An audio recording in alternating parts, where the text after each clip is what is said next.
Okay, so I read this, I saw this story earlier in the week. Blue, so let's see, it's Blue Ivy. She bought a pair of diamond earrings at an auction, but they were $80,000.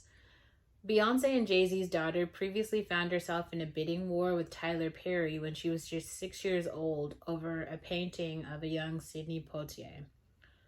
Blue Ivy may be only 10 years old, but she already has very expensive taste. The young Grammy winner attended the Wearable Art Gala in Los Angeles with her parents, Beyonce and Jay Z, on Saturday, where, much to the surprise of everyone, she joined in on the auction portion of the evening.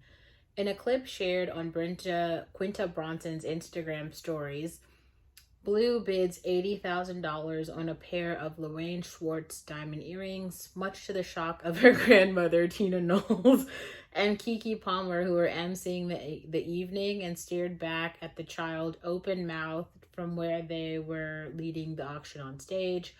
However, this isn't the first time that Blue has found herself embroiled in a bidding war at that specific auction. Back in 2019, when she was just 6 years old, she placed a $19,000 bid on an acrylic painting of a young Sidney Poitier. But Tyler Perry was also interested in purchasing the same piece. Unbeknownst to both of them, they began battling each other over the artwork. After ultimately winning it for himself, the famed director explained to The Tonight Show, "Somebody else was bidding against me. I didn't know who it was. I just looked over and it's her. She's taken the paddle out of Jay's hand to Beyonce's hand, and she's bidding." But Perry didn't let the fact that he was competing with a first grader deter him. "This kid's not outbidding me today. You're going to learn today, little girl. I'm getting this painting." Sorry. Blue Ivy should have got the painting. I'm voting for Blue Ivy. And even though she ultimately didn't end up getting the artwork of Poitier, Blue didn't leave the auction empty-handed that night. Of course she didn't. Then she went on to place a bid on the next item, a 36 by 36 inch piece of art by Samuel Levy Jones, made out of deconstructed Indiana law books and Californian medical texts. Wow. In the end, Blue won the piece for just $10,000, and the gala celebrity auctioneer that year was Star Jones, who explained that the then 6-year-old wasn't just dabbling in collecting, but actually has cultivated a deep appreciation for Black art thanks to her parents.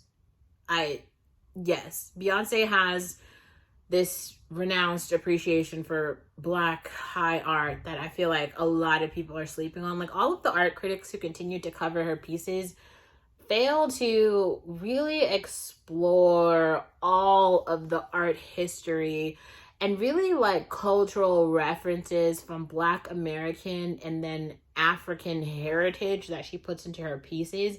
Even I don't understand all of the references, so every time she puts out art, I have to watch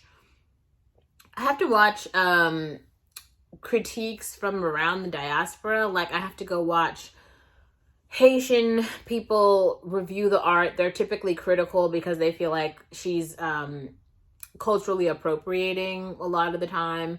Then I watch Nigerian takes, I watch Ethiopian takes, I watch West African takes, just Moroccan takes. Like, you'd have to listen to critics, cultural critics from all of those parts of the diaspora, and then also listen to like Black American critics. And once you put all of those together, you might get some part of her reference, but she leaves a lot of her art up to interpretation.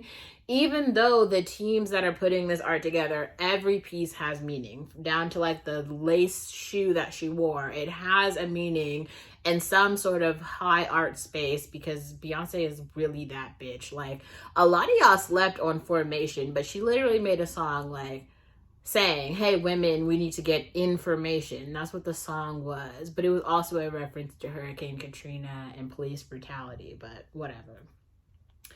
Her mother and father have been talking about how you gather art and how that is a big deal for African Americans. The former host of The View said on stage at that time, adding that information came straight from Knowles Lawson. Blue's grandmother is also partially responsible for the child's love of fine art, as she's the co-founder of Waco theater center that puts on the annual Wearable Art Gala to benefit the organization's artistic and youth mentorship programs. She also keeps an extensive collection of Black art in her home as well. Oh, this makes sense. Let's read about this Wearable Art Gala because I keep hearing about it.